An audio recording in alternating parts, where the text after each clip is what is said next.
तो स्वामी प्रसाद मौर्य को अब तलब भी किया जा सकता है, ये भी अपडेट आ रहा है। स्वामी प्रसाद मौर्य को हिदायत दी जा सकती है, सूत्रों के हवाले से बड़ी खबर है। और स्वामी प्रसाद के बयान से कई सपा विधायक भी नाराज हैं। 24 से ज्यादा सपा विधायकों ने नाराजगी जताई है। और ठीक वही स्थिति उत्तर प्रदेश में समाजवादी पार्टी के सामने बन रही है, जो बिहार में आरजेडी और जेडीयू आपस में भिड़ गए थे। लेकिन सवाल यह है कि क्या केवल हिदायत से काम चल जाएगा, क्योंकि कुछ लोग ऐसे हैं जो उल्टे पुल्टे बयानों के आदी हो गए हैं।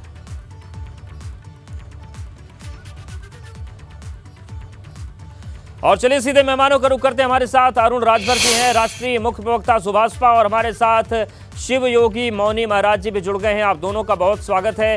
महाराज जी आपके पास आएंगे, लेकिन अरुण राजभर जी ये बताइए कि ये राजनीति को इस समय कौन सी बीमारी लगी हुई है? बिहार से लेकर यूपी तक, पश्चिम बंगाल तक, महाराष्ट्र तक, कोई रामचरितमानस पर बोल रहा है, कोई राम पर बोल रहा है, किसी को मौका मिलता है तो दुर्गा पर बोलता है। ये बीमारी पकड़ पाए क्या आप लोग? कौन सी बीमारी कहलाती है?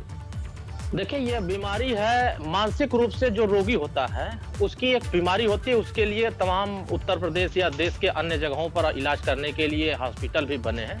तो ऐसे लोगों को उस जगहों पर जाकर के अपना इलाज करा लेना चाहिए। देखिए, जब रामचरितमानस पर आप सवाल खड़ा करते हैं तो आप सीधे सीधे भगवान राम पर सवाल खड़ा करते हैं। भगवान राम जब वनवास के लिए 14 साल के लिए गए थे तो उन्होंने उनके सामने उनके साथ खड़े होने के लिए तमाम पिछड़े, दलित, आदिवासी, वनवासी, निषाद, कश्यप, जो केवट, ये सब खड़े होकर के उनके साथ संघर्ष कर रहे थे और उनके साथ कंधे से कंधा मिलाकर के उनके आदेशों को पालन कर रहे थे। जब भगवान राम ने सेवरी का जूठा बेर खा करके वो अपमानित नहीं हुए, तो फिर रामचरितमानस में जो चौपाई इनको तकलीफ में दे रही है, उन चौपाइयों को इनको मौका जब मिला था कि आपके दलितों ने, पिछड़ों ने, आदिवासी दे करके मौका 4 बार दिया, बहन जी की करीबी माने जाते थे, एकदम करीब रह करके आप सत्ता चला रहे थे, तब उन चौपाइयों को दूर करने की तो सवाल आपने नहीं खड़ा किया। आप उत्तर प्रदेश में भारतीय जनता पार्टी की गोद में बैठ करके जब भगवान राम के शरण में मलाई काट रहे थे तब भी इस पे आपने चर्चा नहीं किया। तो आप जब समाजवादी पार्टी के साथ जा रहे हैं तो कहीं न कहीं मुझे लगता है समाजवादी पार्टी भी इसी विचारधारा को समर्थन करती है। वो भगवान राम को अपना आदर्श नहीं मानती है, क्योंकि वो भगवान राम के आदर्श पर वो चलना नहीं चाहती है। भगवान राम तो सबको गले लगा रहे थे ना, किसी एक जाति धर्म को तो गले नहीं लगा रहे थे, हर वर्ग को, जो इस समाज में उपेक्षित वर्ग है उसको गले लगा रहे थे। और माननीय ओम प्रकाश राजभर जो सुहेलदेव भारतीय, तो क्या अरुण राजभर जी आप ये कहना चाह रहे हैं कि जिस तरीके से बिहार के शिक्षा मंत्री ने सवाल उठाए थे और जब वो फंसे बयान में तो उन्होंने अखिलेश यादव जी का जिक्र करना शुरू किया, तो ये क्या बिहार से यूपी तक सब सोच समझ के हो रहा है क्या? नहीं, देखिए, जिस तरीके से बिहार के शिक्षा मंत्री, मुझे तो बहुत अजीब सा लगता है कि ऐसे शिक्षा मंत्री कैसे बन जाते हैं जिनको न तो रामायण के बारे में पता है, न गीता के बारे में पता है, और न ही तमाम जो हमारे ग्रंथ हैं उन ग्रंथों के बारे में पता है। पता चलता है कि लोग पढ़ते लिखते कम हैं, बस खाली ये जनता के बीच में चर्चा में बने रहने की इस तरह का बयान देकर। ठीक है, चर्चा के लिए बयान देते हैं। हमारे साथ चर्चा में अवनीश त्यागी जुड़ गए, प्रवक्ता भाजपा। और यहाँ पर यह भी बता दें दर्शकों को और आप लोगों को भी कि समाजवादी पार्टी से भी हमने इस डिबेट में शामिल होने के लिए संपर्क किया था, लेकिन सपा फिलहाल अब इस पूरे मामले पर डिबेट में बैठने से बच रही है। सपा के प्रवक्ताओं ने साफ मना कर दिया। अवनीश त्यागी जी, ये जो पूरी तस्वीर बनी है इस पर आपके पास आएंगे, लेकिन शिव योगी मौनी महाराज हमारे साथ बने हुए हैं। प्रयागराज में माघ मेला चल रहा है, मुखर होकर बोलते हैं, सनातन धर्म के लिए हमेशा जागरूक रहते हैं। मौनी महाराज, ये जो राम पर हमला हो रहा है लगातार, ये क्यों हो रहा है और कैसे रुकेगा? क्योंकि राम पर हमला हो रहा है और उनके बचाने वाले जब आते हैं उन पर और भारी हमला होता है।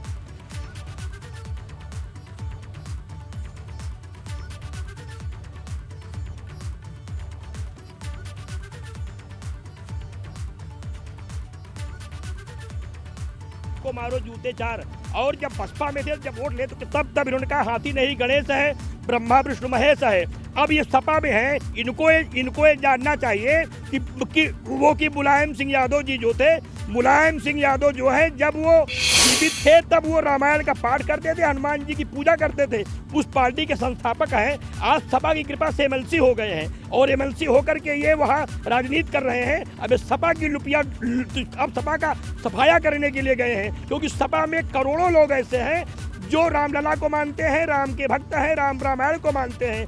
ऐसा उटपटांग का बयान अब वो नेता लोग देते हैं जिन नेता लोगों की राजनीति समाप्त हो गई है। तो सस्ती लोकप्रियता पाने के लिए स्वामी प्रसाद मौर्य जैसे पागलपन सवार लोगों को ये बीमारी पैदा हो गई है कि राम को गाली दो, गीता को गाली दो, रामायण को गाली दो, भारत माता को गाली दो, भारत का अपमान करो तो हमारी चर्चा होगी, क्योंकि अब इनको कोई पूछने वाला तो है नहीं। अब इस सपा का सफाया करने के लिए वहां चले गए हैं और माँ गंगा की कृपा होगी तो इनके इस पाप का दंड पूरी सपा को भोगना पड़ेगा। लेकिन मौनी महाराज जी, मेरा एक सवाल और भी है, क्योंकि आप प्रयागराज की धरती से जुड़े हैं, माघ मेला लगा है, कुंभ की तैयारी चल रही है, देश भर के संत वहां आते हैं, और अगर इस तरीके के बयान बार बार उठे तो फिर मेरी बड़ी विनम्रता के साथ संत समाज से भी ये सवाल है कि क्या आप लोग इनको समझा नहीं पा रहे हैं रामचरितमानस और रामायण की इस तरीके की बात कर रहे हैं? संत समाज पर सवाल उठेंगे, क्यों ऐसी बात कर रहे हैं? आप लोग समझा नहीं पा रहे हैं क्या इन्हें?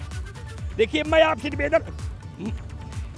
आपसे निवेदन करता हूं कि मैं इन्हें शास्त्रार्थ की चुनौती देता हूं, चाहे सभा कार्यालय में कर लें, चाहे मंच पे कर लें, चाहे सदन में कर लें। अगर सिद्ध कर दें कि रामचरितमानस समाज को बांटने के लिए है तो मैं इस कासंबर को छोड़ दूंगा। इनको शास्त्रों का ज्ञान नहीं है, धर्म का ज्ञान नहीं है, हिंदू धर्म विरोधी है, बौद्ध धर्म को ये मानते हैं, इसलिए आए दिन हिंदू धर्म का अपमान करते हैं। भगवान राम के सबसे ज्यादा प्रिय कोल, व्हील, वनवासी, आदिवासी, गरीब, केवट और सेबरी जैसे लोग थे। आज उनको ये जातियों के आधार पे बांट करके भगवान रामलला का मंदिर बन रहा है, वहाँ इन लोगों की मूर्तियां लगाई जा रही हैं।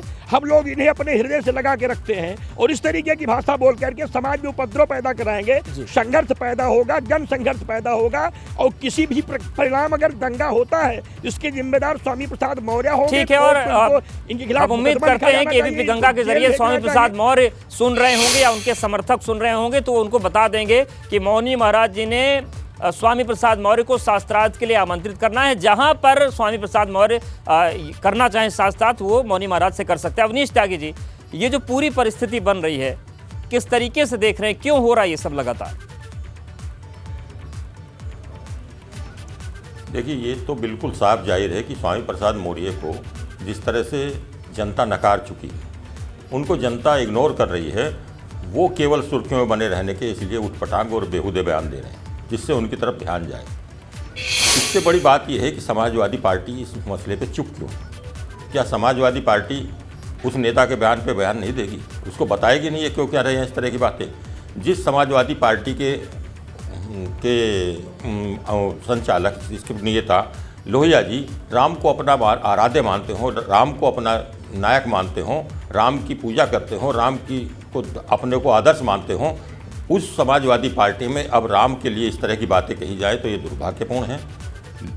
अखिलेश जी को सोचना चाहिए, समाजवादी पार्टी को सोचना चाहिए जी। और स्वामी प्रसाद जी के लिए कहने के लिए तो मेरे पास कोई शब्द नहीं है। स्वामी प्रसाद जी जिस तरह से, लेकिन अवनीश जी, मेरे पास सवाल पूछने के लिए शब्द हैं। ये बताइए कि जो बातें हैं राम को लेकर, कृष्ण को लेकर, रामचरितमानस को लेकर, रामायण को लेकर, ये आस्था से जुड़े विषय हैं। आप लोग सत्ता में हैं, केंद्र में भी, राज्य में भी, चाहे हम बिहार की बात करें, यूपी की बात करें, अगर इस तरीके की बातें बार बार होंगी, ये कानून व्यवस्था के लिए बड़ा खतरा भी पैदा हो सकता है। सरकार के तौर पर आप लोग कार्रवाई क्यों नहीं करते हैं? क्यों आप हाथ पे हाथ धरे बैठे हैं? क्यों उम्मीद कर रहे हैं कि सपा ही कार्रवाई करेगी? देखिए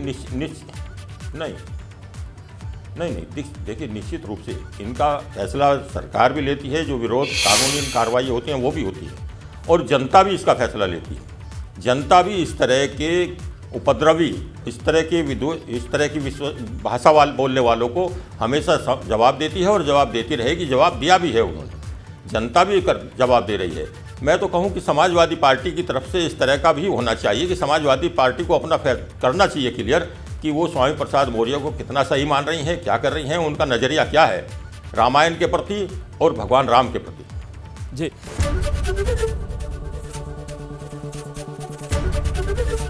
एबीपी गंगा, खबर आपकी, जुबान आपकी।